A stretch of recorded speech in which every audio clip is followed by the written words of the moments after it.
Welcome back to the channel. Another cool morning here in La Paz, Mexico. This episode is going to be stepping the masts finally. I'm sure you all have been on the edge of your seats waiting for this. It is going to be the entire process, the entire procedure, from us steaming into the little barge that we laid on, where the crane could come out to the end of the quay and meet us, to steaming away with both the main and mizzen mast up. It was a really cool project. Everything went really super smooth, and I have started tuning the rig, which I'll be giving some explanations and a little tutorial on how to tune the rig of a sailboat. So without any further ado, let's get on with the show.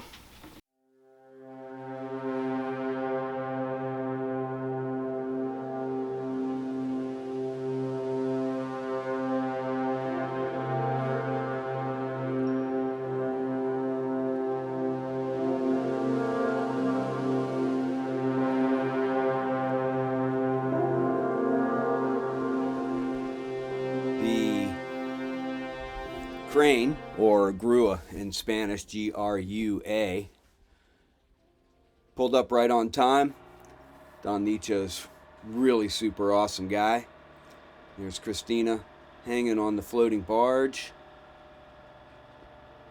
waiting to catch the lines. And here we come. That's Bruce Monsell on deck, and then our friend Chris steaming behind us there in his dinghy, and that's Don Nicho, crane operator. Really super nice guy. A really great crane operator too, I might add. Slow as pro. It was nice to have Chris there because with no sails, should we have had any problems with the engine, we'd had Chris there in a dinghy to push us over to the dock or wherever it was we needed to go. This whole end of the quay here is surrounded by rocks.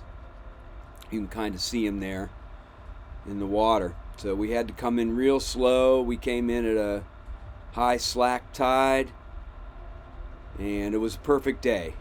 No wind. We had a good solid couple of hours there, well, hour and a half or something like that, with barely any water moving around. It was perfect.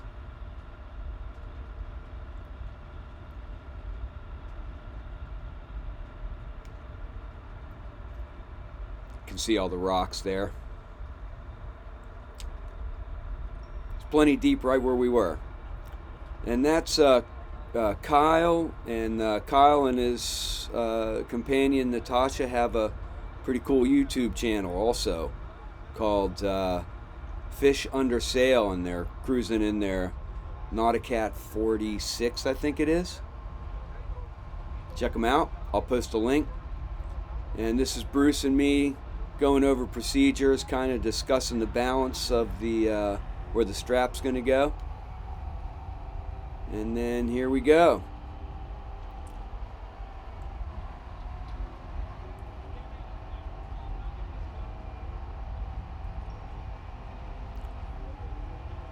Takes a village to make something like this happen. Kind of guesswork where to place the strap. As for the balance, and the first thing we had to do was get the top of the mast out from the bow pulpit, and it needed to be rolled on its side to sneak the tangs out through the stanchions. And it was quite tricky, especially with trying to balance the mast with the lift of the crane. And after struggling with it for a while, we decided to renegotiate the purchase of the strap.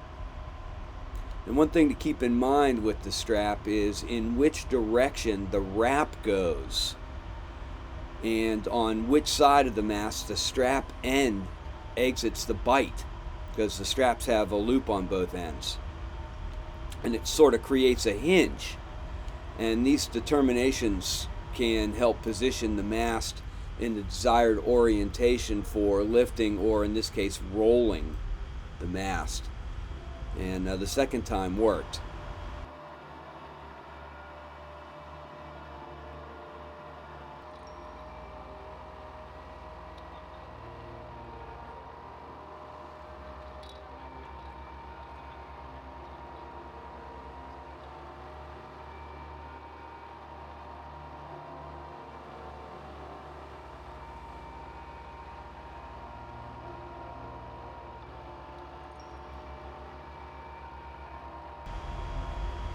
Nice, we snuck it out from in there.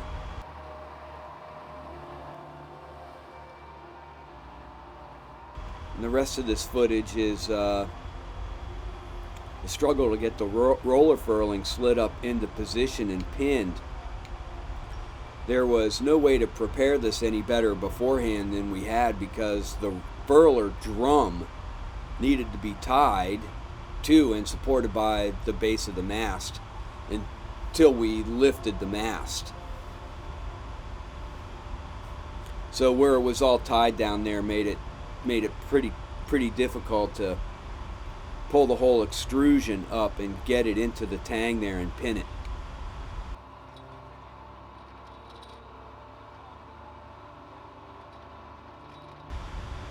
Kyle down at the other end was pulling on it too.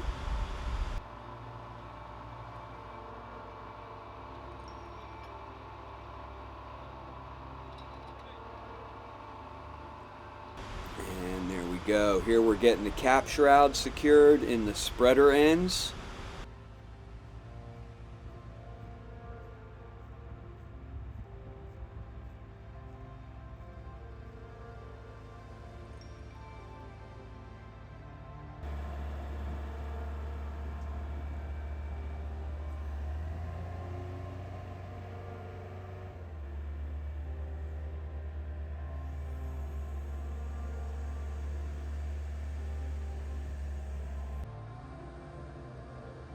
Alright, here we get the strap on and we go for the first lift.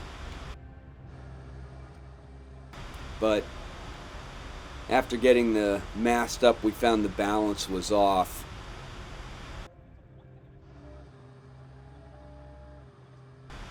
So we laid the mast back down and renegotiated the purchase of the strap. And we also attached a safety strap from under the spreaders. There's a line to the bight of the strap, just to keep the strap from sliding up the mast, although I've never had an issue with that before, but better safe than sorry.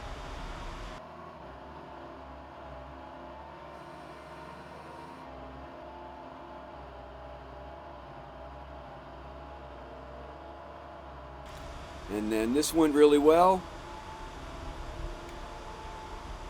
There's a little bit of a struggle there at the back. It was still heavy, but we had to negotiate it or guide it around the stern pulpit there. The drum did get in the water, but not a big deal. Everything got hosed off. They get wet when you're sailing anyway. But you can see here where you have toggles swinging around, and can be quite dangerous if you're not paying attention.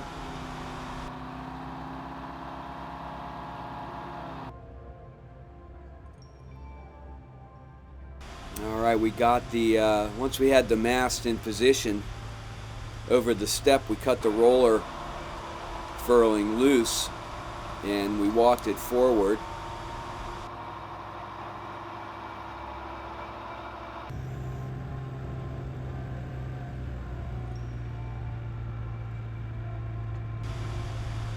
Awesome.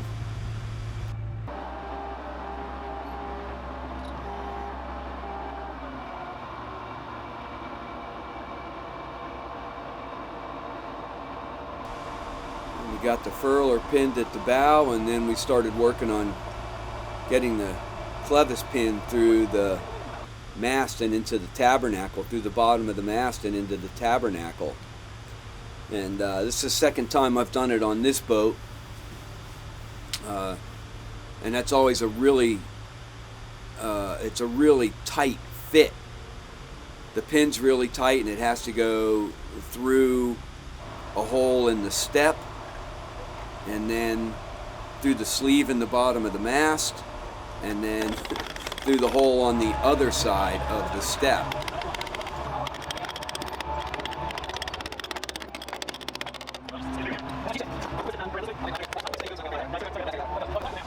And I was tapping with a pair of lineman pliers, which actually are an essential tool for doing rigging work.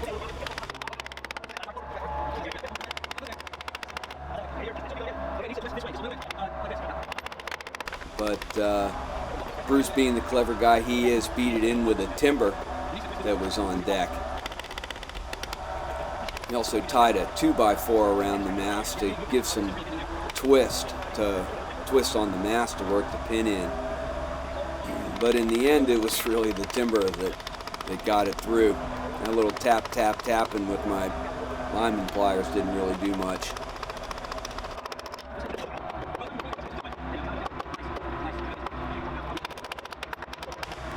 Nice to get that in. That's it. Yeah, you're good now then.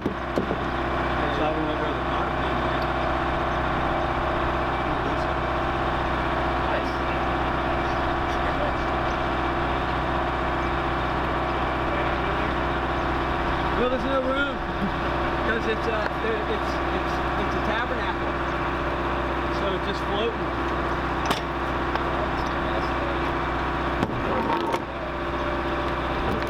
It's tabernacle, so you can actually supposedly.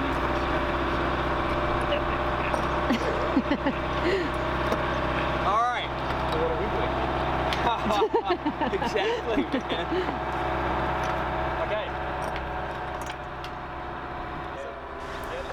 Mighty good feeling to have that done. You know, we cut the backstays free and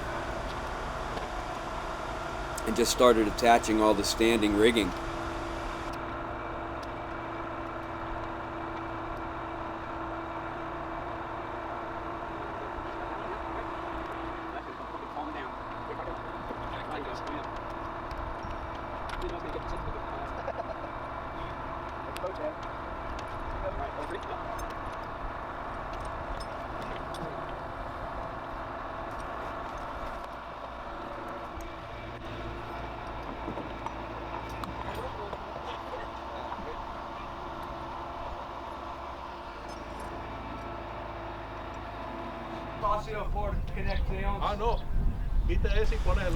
Thankfully, Kyle speaks pretty good Spanish, and he was able to communicate with Don pretty well. He was really a big help all the way around with this project. Good dude. Yeah, Chris and Bruce are really good dudes too, man. We were super lucky to have these guys helping us out. Not enough Spanish to get by in this. Oh, well, that's right. You got the right man on the job. Yep. That's why I hired Kyle. How much is he paying you, Kyle? Taking him out to dinner too.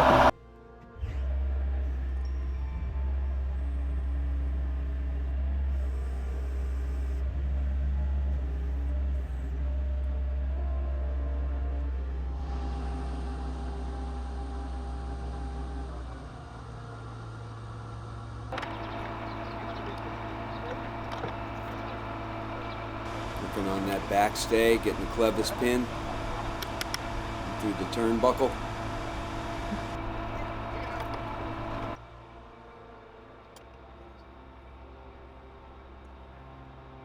In these few angles you can see the turnbuckles being attached to the chain plates with the clevis pins here. We're doing all this in fast motion because it would have been a really long video.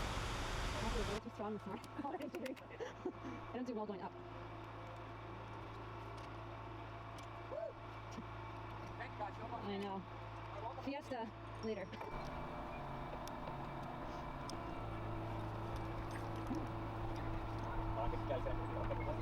No, I can't reach this one. Does it need to go outside? No. Yeah, okay. I'll get these guys both ready.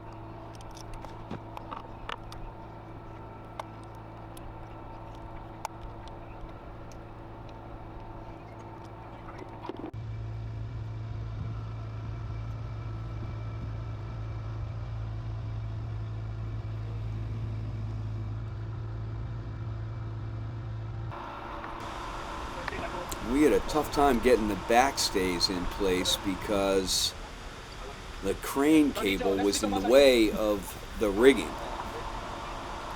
But we finally got it sorted here.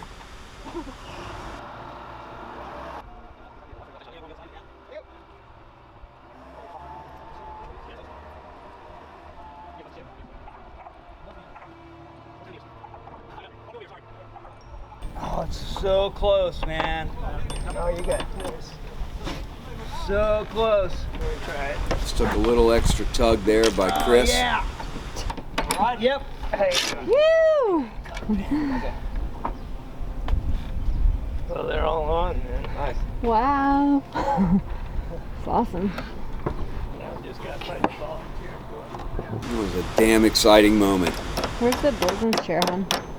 What's that? Where's the bosun's chair?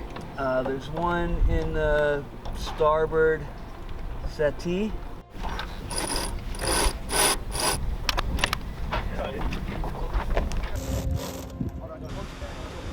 And then it was up the mast to retrieve the strap.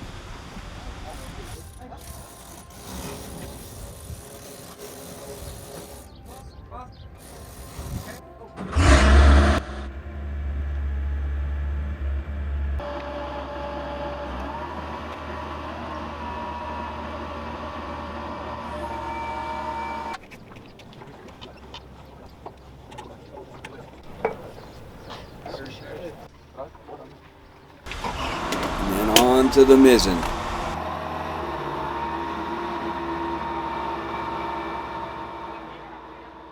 The nice thing is it's light and you can just carry it, so we didn't have to strap the crane on it just to get it into position there. Of course you had to strap the crane on to pick it up. So a couple things about the mizzen rigging.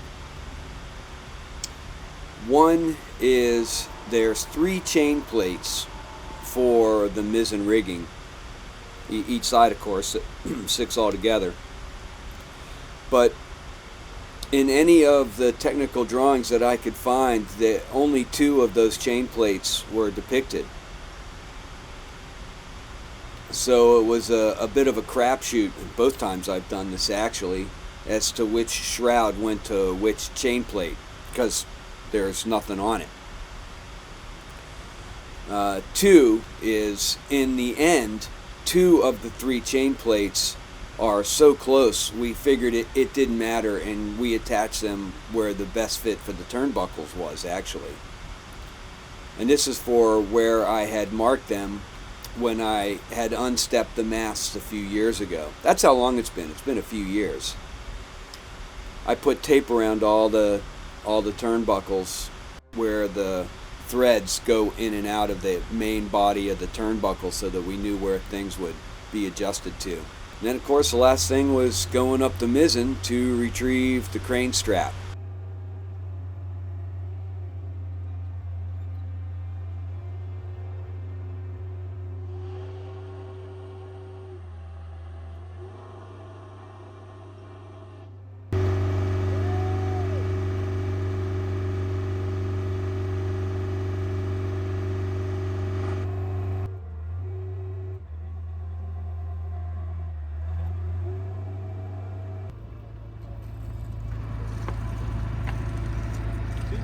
Bueno trabajo. Bueno trabajo. Muchas gracias. Curtis. Micho. Ah, Micho. Sí, sí, bueno. Ah. So I paid Don Nicho, and that's his son, Nicho. I haven't really figured out if it's Don and Nicho, and it's Don Nicho as him and his son. But both really super nice guys, great crane operators. Un otro tiempo. Más tardes.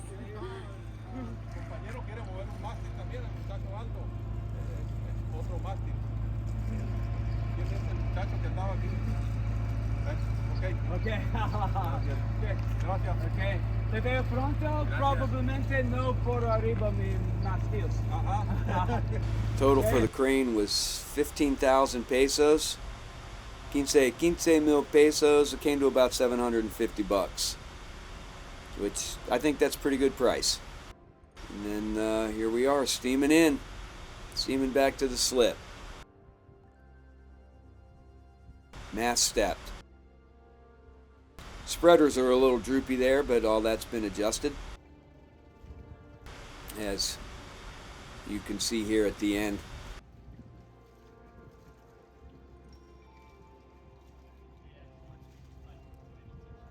And Bella Sera back to being a whole yacht again. When I go astern, I'll suck the stern over that way with the prop off. Don't worry about it now.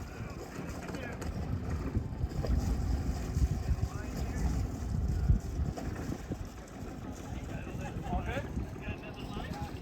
Yep.